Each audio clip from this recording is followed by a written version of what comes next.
Mesdames et messieurs, bienvenue à votre magazine de santé. Capital Santé aujourd'hui est dédié à un complément alimentaire qui est pratiquement présent dans tout ce que nous mangeons. Il s'agit bien entendu du sel. Pourquoi insérer le sel dans nos repas? Quelle est son importance et quel impact peut-il avoir sur notre santé? Voici quelques questions auxquelles le docteur André Nda, notre consultant, apportera des éléments de réponse au cours de notre entretien de ce jour. Bienvenue, docteur. Merci, madame. Alors, docteur, comment définissez-vous le sel? Oui, le sel est un composé chimique. Il est constitué de deux éléments, le sodium et du chlorure. C'est pour ça qu'on l'appelle aussi du chlorure de sodium. C'est ce sel-là que nous utilisons et qu'on appelle parfois sel de table, sel alimentaire, c'est tout ça. Okay. Comment est-ce qu'on obtient donc le sel? Bien, il y a deux origines majeures.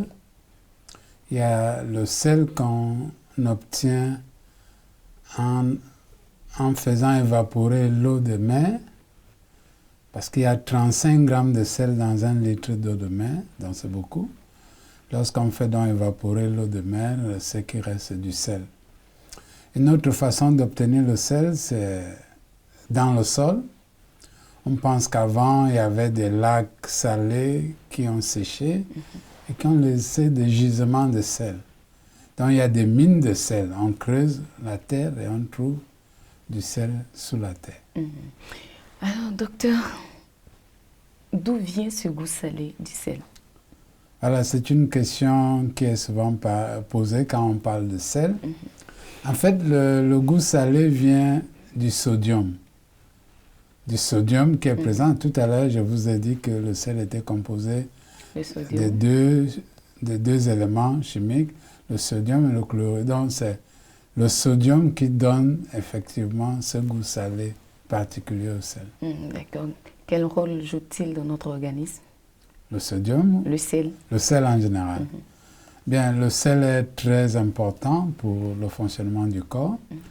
Il intervient dans le fonctionnement des muscles, la contraction. Il intervient dans le fonctionnement de notre système nerveux pour passer le message, dans le fonctionnement du cœur. Bref, le sel est impliqué dans beaucoup de fonctions et permet, vraiment les quantités de sel sont très contrôlées dans notre corps. Il y a tout un système qui le contrôle parce que le sel permet de maintenir le pH de notre corps. C'est-à-dire qu'un état soit acide ou basique, cela est déterminé par la présence du sel dans notre corps. Ok. Alors, les différents éléments qui constituent le sel dont vous parlez, quelle est la différence entre ces deux éléments, le sodium et le chlorure de sodium? En fait, c'est le sodium qui est vraiment très important pour nous. Le sodium, c'est un élément chimique.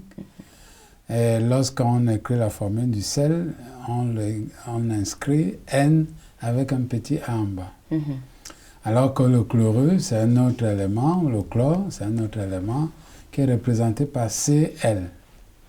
C'est pour ça que certains s'amusent à appeler le sel NaCl. C'est le chlorure de ces deux éléments chimiques qui sont ensemble, combinés tous les deux, et qui nous donnent ce merveilleux élément qui est le sel et que nous apprécions tous. D'accord.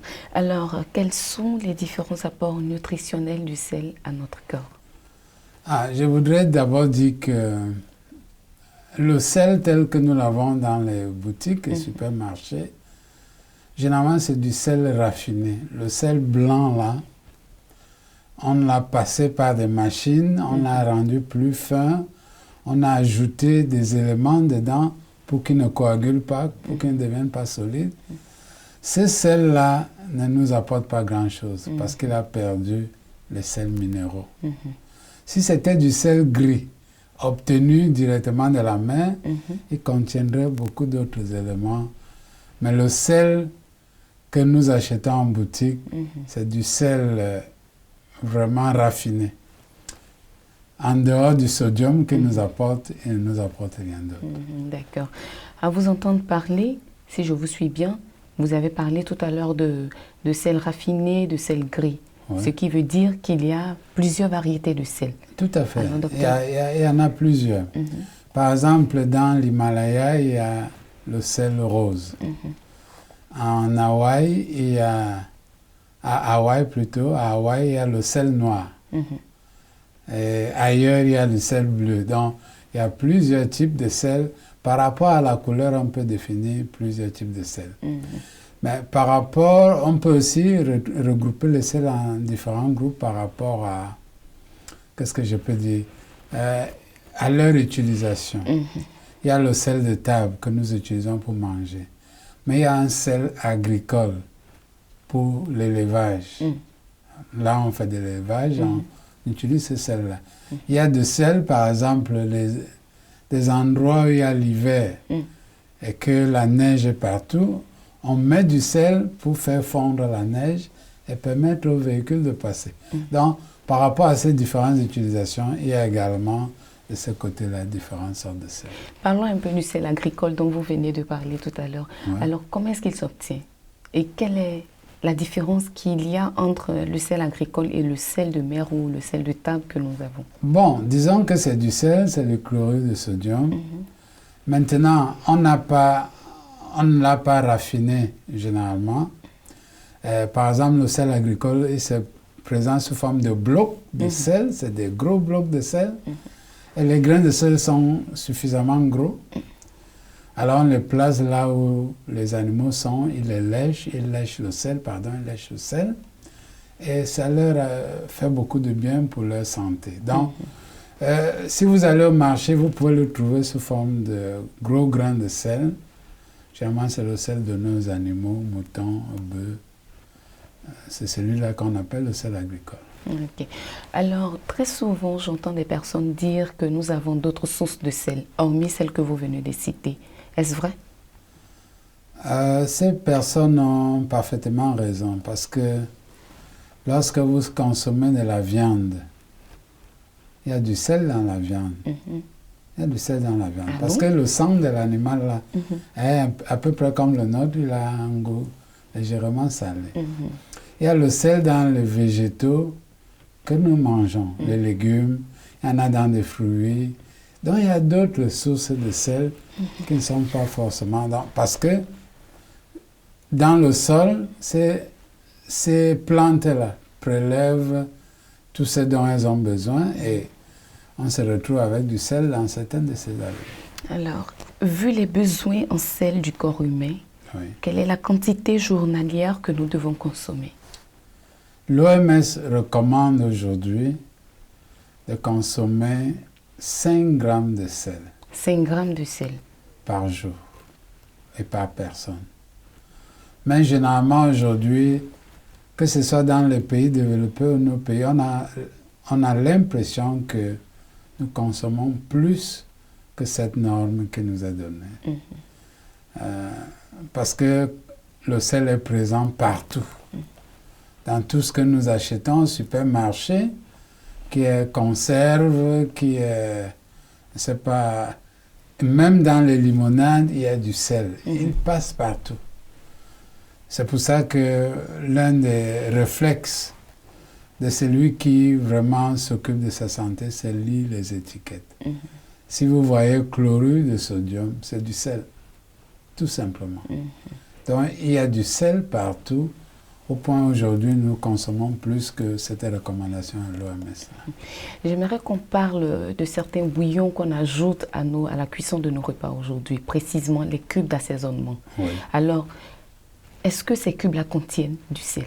Beaucoup de sel. Beaucoup de sel. Beaucoup de sel, c'est pour ça que parfois, ils ne sont pas recommandés. Surtout si quelqu'un est hyper tendu, il ne faut pas utiliser ces exhausteurs de goût-là, ces substances pour améliorer le goût des aliments dans les sauces, parce que ce sont des concentrés de sel. Alors, est-ce qu'on peut dire que le sel est dangereux pour la santé? Consommer dans les normes prescrites par l'OMS, par exemple, il n'y a pas de danger pour la santé. Il est plutôt utile pour notre organisme. Mais lorsqu'on va au-delà, et là, nous courons un certain nombre de dangers. Donc le sel, dans ce cas, devient dangereux. Et je voudrais dire que lorsque vous voyez sur les étiquettes sel fin, il n'y a pas de sel inoffensif. Tous les sels sont dangereux. Lorsqu'on va au-delà de la dose qui nous est prescrite, tous les sels peuvent provoquer des problèmes de santé. Alors, docteur, aujourd'hui, nous voyons certaines personnes qui ont juste au niveau du cou une certaine forme, un certain élément qui s'est développé. Une masse. Voilà, une masse juste en dessous de la gorge. Et souvent, quand on demande à ces personnes ou que ces personnes se font consulter par des médecins, il revient à chaque instant que ces personnes manquent de sodium dans leur alimentation. Alors, ce que je voudrais savoir, est-ce que le manque de sel ou de sodium dans une alimentation peut créer des problèmes de santé? En fait, ce que ces personnes manquent, c'est de l'iode. Et comme beaucoup de gens savent qu'il y a l'iode dans certains sels que nous achetons, on vient à associer cela au sodium. En fait, ces personnes manquent de l'iode. L'iode est une substance qu'on retrouve dans la mer. Tout ce qui vient de la mer, poissons, fruits de mer, contiennent de l'iode. Et ceux qui en consomment sont approvisionnés en iode. Mais on a constaté que dans le monde en général, les gens consomment très peu d'iode. C'est pour ça que maintenant, au marché, il y a du sel iodé que vous pouvez acheter. D'accord. Alors, parlons des femmes enceintes. Pourquoi est-ce qu'on demande parfois aux femmes enceintes d'éliminer carrément le sel de leur alimentation? Voilà, vous posez là une question très intéressante parce que c'est un problème que nous rencontrons souvent, on nous pose cette question.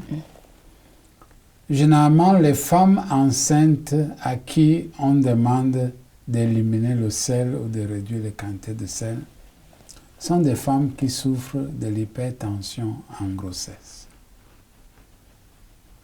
Et dans tous les cas d'hypertension artérielle, le médecin va vous demander de diminuer les doses de sel. Mais chez une femme qui est en bonne santé et qui consomme des quantités raisonnables recommandées de sel, il n'est pas nécessaire d'arrêter de consommer du sel en grossesse. Alors, quelles sont les maladies qui sont causées par le sel? Bien, essentiellement l'hypertension artérielle. Et avec l'hypertension artérielle viennent beaucoup d'autres maladies qu'on peut voir, qui peuvent survenir à cause de l'hypertension. Par exemple, les maladies du cœur et des vaisseaux, qui peuvent se manifester par un problème cardiaque, une crise cardiaque ou un AVC au niveau du cerveau, sont des complications liées à une consommation, à l'hypertension artérielle, qui peut elle-même être rattachée à la consommation de quantités excessives de sel. Quel lien y a-t-il entre les maladies auto-immunes et le sel? Mais bien avant, qu'est-ce que c'est qu'une maladie auto-immune? Bien, les maladies auto-immunes sont des maladies dues à un dysfonctionnement du système immunitaire, un mauvais fonctionnement. On ne sait pas exactement pourquoi. Il peut arriver que les cellules de nos défenses, qui sont supposées nous protéger, commencent à s'attaquer à certaines parties de notre corps. Donc, au lieu de s'attaquer aux agents étrangers, ces cellules s'attaquent à certaines parties de notre corps. Alors, en parlant du sel, certains ont pensé que le sel serait lié à certaines maladies auto-immunes comme la sclérose en plaques. C'est une maladie caractérisée par des picotements, les décharges électriques au niveau du corps, un affaiblissement des muscles. Il y a d'autres maladies comme la polyarthrite qui affecte les articulations, qui gonflent et sont maintenant déformées. Vous voyez quelqu'un avec les doigts gonflés au niveau des articulations déformées. Ça, c'est des maladies auto-immunes. C'est vrai que Beaucoup pensent que le sel jouera un rôle. Vous savez, dans ce genre de maladie, on pense qu'il y a plusieurs facteurs qui se combinent, qui sont combinés pour donner ce genre de maladie. Semble-t-il, le sel jouerait un rôle dans la survenue de ces maladies. Hypotension, sel. Alors, pour quelqu'un qui souffre d'hypotension, est-ce parce que cette personne ne consomme pas assez de sel ou est-ce un problème qui est lié à un autre élément, une autre maladie, je peux dire? Le sel, c'est vrai, le sel permet de contrôler le niveau de tension. Mais l'hypotension n'est pas la manifestation majeure d'un manque de sel. Par exemple, quand quelqu'un manque de sel à la suite d'une diarrhée, lorsque quelqu'un a beaucoup transpiré, il y a des signes que la quantité de sel dans le sang est devenue insuffisante. Il y a des nausées, des vomissements. Mais dans l'hypotension, on peut avoir beaucoup d'autres causes parce que si quelqu'un saigne, sa tension va baisser. Voilà, donc il peut y avoir d'autres causes, n'est-ce pas, qui permettent d'aboutir à l'hypotension. Mais généralement, le sel que nous consommons contribue au contrôle du niveau de la tension. Lorsqu'on en consomme beaucoup, la tension est élevée. Et lorsqu'on diminue, la tension devient normale. Alors, parlons un peu du cancer gastrique, si je prononce bien. Oui. Alors, qu'est-ce que c'est que le cancer gastrique? Bien, vous prononcez bien. Le cancer gastrique, c'est le cancer de l'estomac. Alors, cancer de l'estomac. Oui. Mais quel est le rôle du sel dans le cancer gastrique? À vrai dire, il n'y a aucune étude convaincante qui prouve que le sel est un facteur direct. Le sel fait partie des facteurs possibles. En principe, le facteur majeur dans le cancer gastrique, c'est un microbe qu'on appelle l'Helicobacter pylori, qui peut siéger au niveau de l'estomac, causer des problèmes. Ça peut être le tabagisme, parce que vous fumez, c'est un facteur. Un autre facteur peut être l'hérédité. Si vos parents ont eu le cancer gastrique, votre frère ou votre soeur a eu le cancer gastrique, il y a des chances que vous puissiez avoir ce cancer-là si vous vivez comme vos parents et comme vos frères et sœurs. Alors, revenons un peu sur la masse dont je parlais tout à l'heure au niveau du cou. Oui. Très généralement, c'est le goitre. Le goitre, voilà. Très généralement, lorsque cette maladie dégénère, il semblerait que cela puisse aboutir au cancer, le cancer de la thyroïde. Alors, docteur, qu'est-ce que c'est que le cancer de la thyroïde et quel est le rôle aussi du sel dans le cancer de la thyroïde? Bien, le cancer de la thyroïde, c'est, dans tout cancer d'ailleurs, c'est une prolifération, une multiplication anormale des cellules de la thyroïde, dans le cas de la thyroïde. Et en parlant du sel, certains ont évoqué une potentielle contribution du sel dans ce cancer. Mais vraiment, aucune preuve formelle. Je ne peux pas jurer, vous dire que si vous mangez beaucoup de sel, vous aurez un cancer de la thyroïde. Il y a plusieurs autres facteurs qui sont en jeu. Ce qu'on a plutôt découvert, c'est que le manque d'iode peut être un facteur, l'iode que nous avons évoqué au début, mais aussi un excès d'iode peut aussi être un facteur.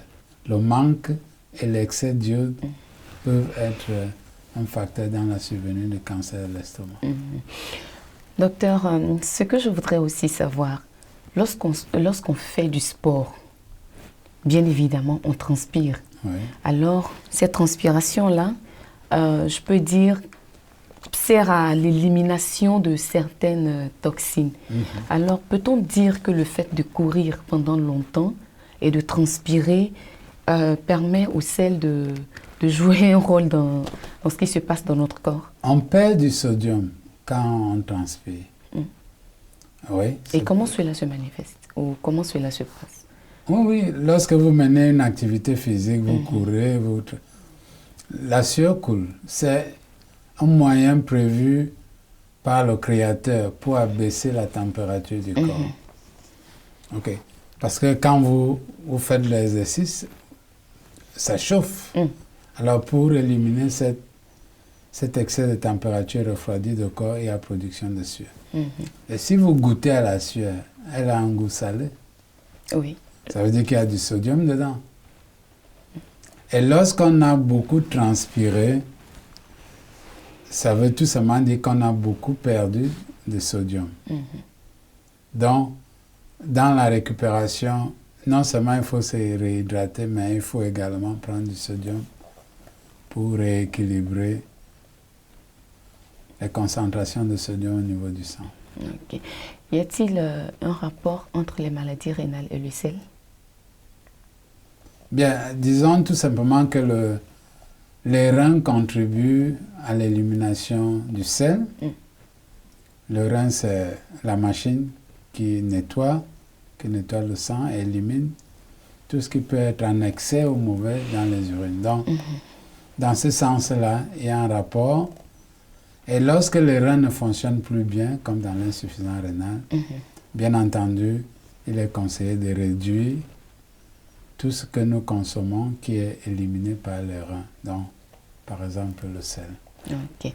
La prise ou la perte de poids est-elle liée à la quantité de sel que nous consommons? Bon, certains ont évoqué cette théorie-là qui ne tient pas debout. Le fait de consommer du sel ne nous fait pas prendre du poids. Et le fait de cesser... C'est vrai, la présence du sel dans notre corps peut entraîner une rétention d'eau.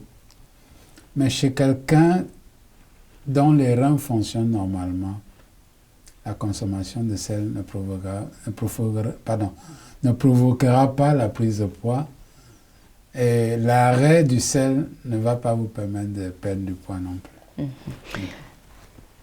Il existe aujourd'hui des personnes qui, lors de la cuisson d'un repas pour bébé, utilisent du sel. Alors, que pensez-vous de ce geste-là?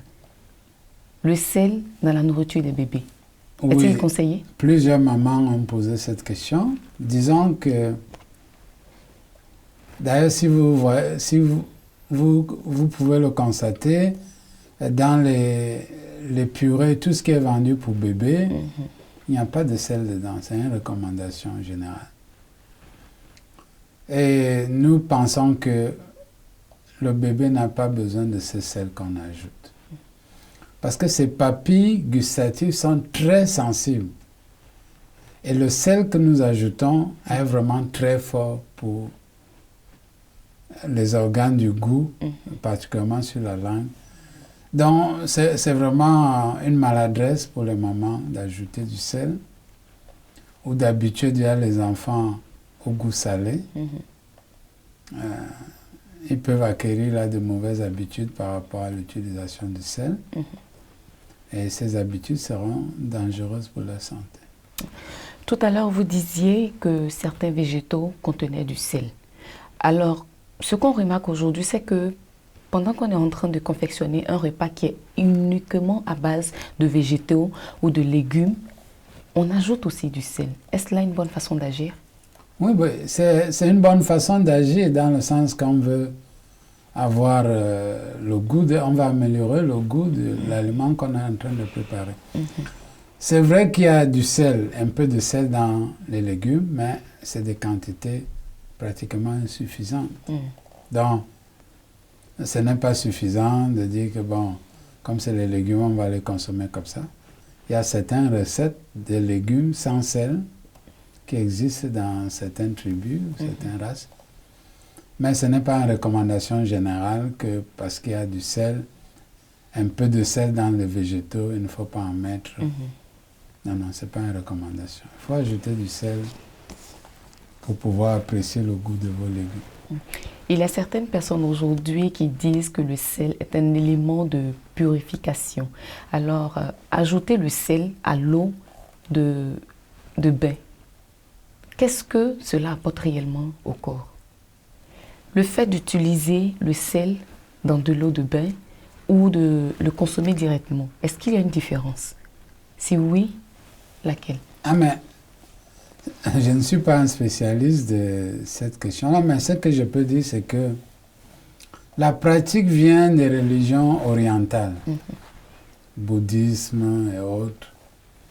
Parce que le sel est un élément qui purifie, qui préserve les aliments.